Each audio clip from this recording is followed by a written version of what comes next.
Olá, meu nome é Fernanda Camilo Gonçalves, sou orientanda do professor Dr. Jesus Antônio Garcia Sanches e irei fazer a apresentação do trabalho intitulado Estudo do efeito do escalonamento na resistência à tração em um material composto termoplástico reforçado por fibra de carbono.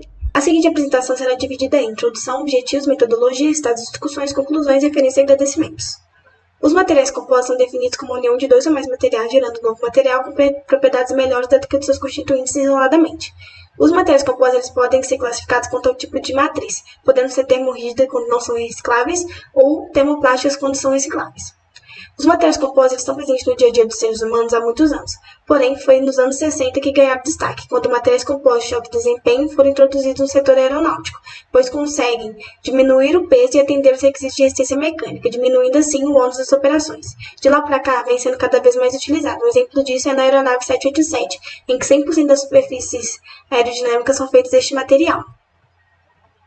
Em aplicações reais, o carregamento não é feito de forma uniforme. Sendo assim, é necessário que seja feita a variação da espessura da peça. Em materiais compostos, é feito pelo drop-off, que é a adição ou interrupção de camadas na peça. Existem dois tipos de drop-off: o externo, que é mostrado na figura à esquerda, e o drop-off interno, que é mostrado na direita. Nos drop-offs internos, acontece a formação de bolsas de resina, que geram tensão e, consequentemente, reduzem a resistência mecânica da peça. Sendo assim, o objetivo desse trabalho é estudar os efeitos de escalonamento interno na resistência à tração de compostos termoplásticos reforçados com fibra de carbono por meio de uma simulação numérica e específicos, investigar o comportamento da resina termoplástica, analisar o modelo tridimensional em elementos finitos por meio da ferramenta Material Design, recurso inovador Nuances, e realizar a análise da influência da posição e orientação do drop-off. Inicialmente, a metodologia aplicada tem-se como ponto inicial o estudo do problema e do potencial da ferramenta Material Design. Para obter a propriedade do material utilizado, feita a modelagem do material composto, tendo como dado a propriedade da fibra, sendo neste caso um tecido bidirecional, e da resina termoplástica. Após isso, foi feita a modelagem da camada resina-fibra, utilizando como dado uma geometria. Após isso, é feita a modelagem da geometria 3D, a geração da malha, as condições de contorno e a resolução do sistema. Por fim, a interpretação dos dados. A figura a seguir mostra o workbench do projeto. Conforme dito anteriormente, foi feita a modelagem para obter a propriedade do material. Ao lado esquerdo mostra o modelo utilizado do oven e ao direito das camadas.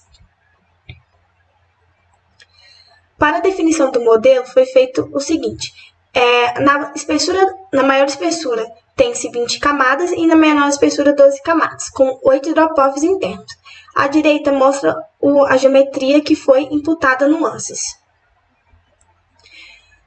Fazendo a análise de tensão normal no eixo X, notou-se que a região com menor espessura sofreu a maior tensão, tendo o valor máximo de 83,709 MPa. Realizando-se a análise de intensidade da tensão elástica, nota-se que, novamente, a região de menor espessura foi a que teve maior valor. Analisando o deslocamento longitudinal, notou-se que, aplicando uma força de 3 mm no eixo X, a peça deslocou 1,82 mm.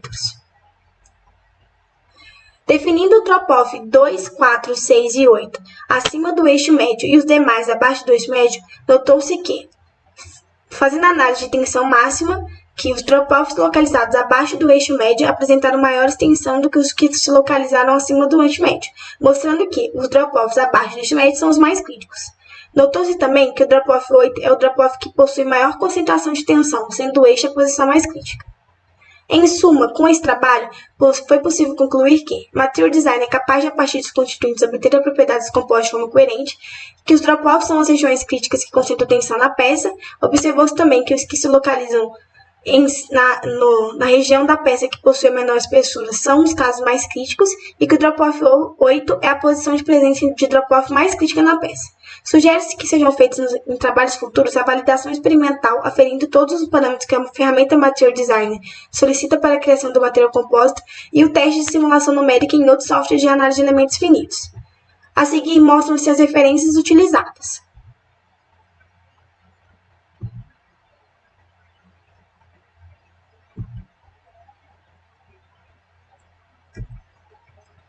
Por fim, queria fazer um agradecimento à Unifei e à CNPq pela oportunidade da realização deste trabalho.